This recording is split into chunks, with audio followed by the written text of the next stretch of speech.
Assalamualaikum warahmatullahi wabarakatuh. A'udzu billahi minasyaitonir rajim. Bismillahirrahmanirrahim.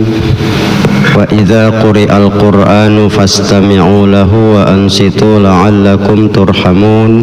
Hamdan wa syukran lillah wassalatu wassalamu ala Rasulillah man la nabiyya ba'dah.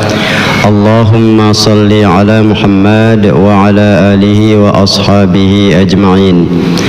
Amma ba'du, Bapak Ibu, orang-orang tua saya yang saya muliakan, hadirin dan hadirat yang berbahagia dan yang dirahmati Allah, itu juga kaum muslimin dan muslimat, para pendengar dimanapun berada. Puji dan syukur marilah kita panjatkan kehadirat Allah Subhanahu wa ta'ala, serta salawat dan salam kepada junjungan kita Nabi besar Muhammad sallallahu alaihi wasallam, yang sangatlah kita harapkan syafaat beliau di yaumil akhirah. Baik, pada pagi hari ini kita melanjutkan kajian kita tentang masalah imam, yakni hal-hal yang ditanggung oleh imam ketika makmum bisa jadi dapat mengikutinya ataupun tidak sama sekali. Dalam masalah ini yang disepakati oleh para ulama bahwa pertama, hal-hal yang diwajibkan dalam sholat berjamaah itu seluruhnya itu pada dasarnya adalah tanggungan imam. Namun pada kenyataannya kadang bahwa apa yang dilakukan ada yang sepertinya imam lebih dahulu dan makmum agak tertinggal. Namun hal tersebut tidaklah menjadi hal yang membuat makmum harus khawatir.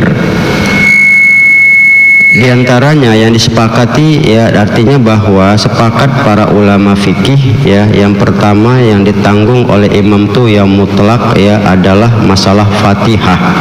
Karena kalau dia takbiratul ihram itu memang hal yang tidak membuat permasalahan ini beda, karena baik itu yang namanya ikut imam pada waktu bersamaan, artinya maksudnya sama-sama mulai berjamaah, atau juga yang masbuk, itu kan tidak menjadi satu hal yang perbedaan yang mutlak sekali. Tapi yang jelas memang itulah dasarnya. Jadi Fatihah ini, walaupun Al-Fatihah ini kalau dilihat terjadi sedikit kita bilang perselisihan, apakah imam saja membaca atau makmum.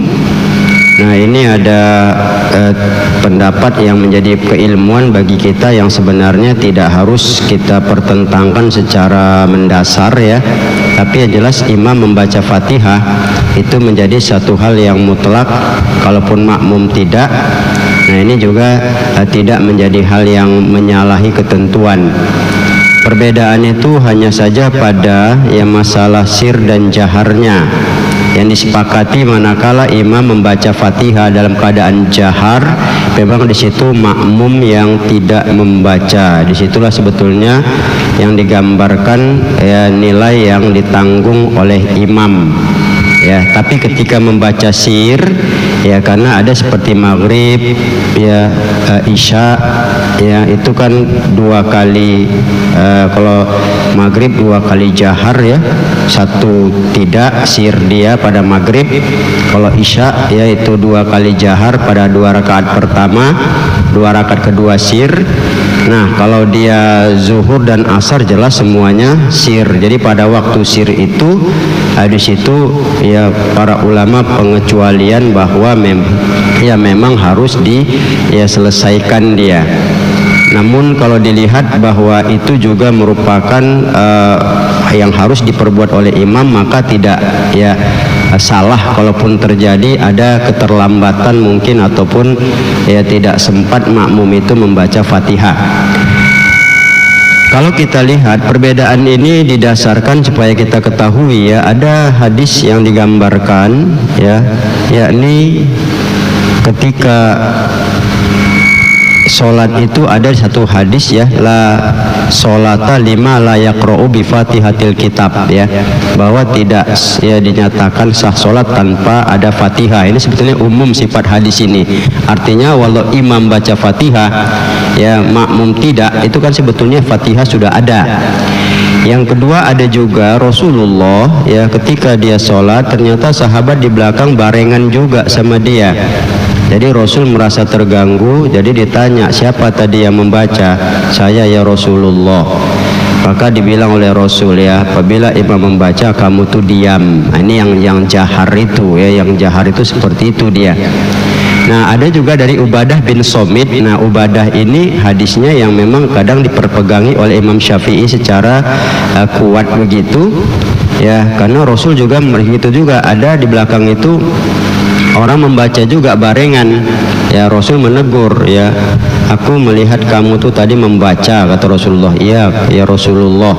Maka Rasul katakan la taf'alu, jangan lakukan seperti itu illa bi ummil kitab ya, kecuali pada ummul kitab. Nah ini kan menunjukkan inilah yang digambarkan ketika imam waladhdallin amin, di situ ya diupayakan. Nah kalaupun tidak maksimal, ini kan kadang-kadang ada yang tidak maksimal dia sampai selesai Fatihah itu ya, maka kalau tidak selesai imamnya ruku ya tentu makmumnya ikut ruku. Di sini tadi makanya ada yang mengatakan ya silahkan semampu berapa kita dapat. Makanya kalau dilihat yang lebih mendasar lagi riwayat ya dari hadis Imam Ahmad itu kan ya malahu imamun qiraatun ya walahul makmum qiraatu gitu ya. Apa yang dibaca oleh imam itulah yang dibaca oleh makmum ya. Jadi hal-hal seperti ini sebetulnya ya tidak perlu dipermasalahkan secara mendasar. Yang penting imam baca Fatihah ya jahar jelas, kita ya tidak akan begitu. Kalau nanti syir ya kita baca, dan imam juga ya mutlak dia membaca. Maka itu ini jelas Fatihah wajib menjadi tanggungan imam ya, karena ketidaksempurnaan makmum itu akan ditutupi oleh imam tersebut. Yang kedua adalah masalah i'tidal ya, sami Allahu liman hamidah. Nah ini sami Allahu liman hamidah ini kan jelas kalau kita lihat kan langsung Rabbana walakal hamd. Di situ kan makmum tidak terlibat untuk membacanya itu. Ya, jadi makanya kalau dibaca sami Allahu liman hamidah makmum tidak pun membaca itu, ya itu tidak menjadi masalah karena memang itu sudah ditanggung oleh imam. Nah, ini dua hal yang mendasar disepakati oleh para ulama tentang hal yang ditanggung oleh imam. Imam Ahmad ya sebagai tambahan sama kita ya, dia lebih merinci lagi ya, artinya bahwa ada hal-hal yang kadang ketika kita berada dalam posisi sholat itu ya bagi makmum itu tidak lengkap, bahkan ada yang tidak bisa sama sekali ya. Maka di sini yang pasti inilah yang hal-hal yang ditanggung oleh imam ya. Ada beberapa hal kata Imam Ahmad itu ya, kelompok mereka itu mengatakan yang ditanggung oleh imam itu pertama Fatihah, itu jelas ya, satu. Jadi Fatihah ini jelas mutlak, apalagi beliau juga ya Ahmad terutama ada meriwayatkan satu hadis itu tadi ya, apa yang dibaca oleh imam itulah dibaca oleh makmum. Makanya dari sisi Fatihah ya mereka ini mutlak ya, baik itu jahar maupun sir. Nah yang kedua sujud sahwi. Nah ini kan kadang-kadang ya imam ini terlupa dia bikin sujud sahwi. Nah ini kan kita kadang-kadang sadar ya, kita sadar kita ucapkan subhanallah, tapi karena dia tidak tahu dia lanjut terus dia sujud sahwi untuk menetralisir ataupun tidak merusak sholatnya itu ya, kita ikut aja ya. Itu masalahnya hal tersebut tidak menjadi hal yang menggugurkan, wah ini imamnya sudah 4 rakaat kita kok ikut-ikutan 4, seperti maghrib 3 misalnya, wah ini imamnya 5 rakaat ya, kita aja ya tadi 4 harus 5 gara-gara dia udah diingatkan dia nggak mau. Itu nggak usah dipermasalahkan, ikutin aja dia. Sujud sahwi apa tidak dia? Sujud sahwi ya, itulah tanggungan dia itu sebetulnya. Ini kalau terjadi sesuatu ya, ini bisa saja ya, bukan tidak bisa. Apalagi kadang-kadang ya namanya imam ini kan ada yang banyak pikirannya, apalagi yang tua kadang timbul tenggelam ingatannya kan begitu ya, salah diingatkan pun dia apa. Nah ini kan hal tersebut, jadi itu tanggungan imam kalau itu terjadi ya. Makanya Imam Ahmad ini lebih merinci lagi dia. Yang ketiga tasyahud awal, ya itu tanggungan imam. Itu apalagi sholat antara 3, 4 itu tasyahud awal ada. Kita kadang tasyahud awal kita itu bisa tidak tuntas, ya tidak tuntas. Kalau imam kenapa dia bangkit berdiri? Karena dia tuntas. Nah, jadi hal-hal seperti ini kalaupun tak terselesaikan oleh makmum, ya misalnya Allahumma sholli ala Muhammad, berdiri misalnya langsung misalnya, atau seperti itu asyhadu an la ilaha illallah, ternyata imam sudah berdiri, ya sudah ikut saja imam itu, karena hal tersebut dia yang menanggung. Itu tasyahud awal ya. Kalau tasyahud akhir jelas ya, selesai pun dia salam, kita masih ya bisa menyempurnakan tasyahud akhir tersebut. Nah kemudian yang keempat adalah sujud tilawah. Nah ini ya, sujud tilawah ini kadang terjadi ya, di mana kalau sujud sajadah kan khusus dia ya. Nah, termasuk juga sajadah ini kalaupun juga tilawah. Kalau tilawah ini kan seperti kalau kita bilang sholat sunat yang ayatnya itu tepat sujud, imam langsung sujud di situ. Ya makmum sujud saja kalaupun dia tidak ya tahu bagaimana apa yang mau dibaca di situ.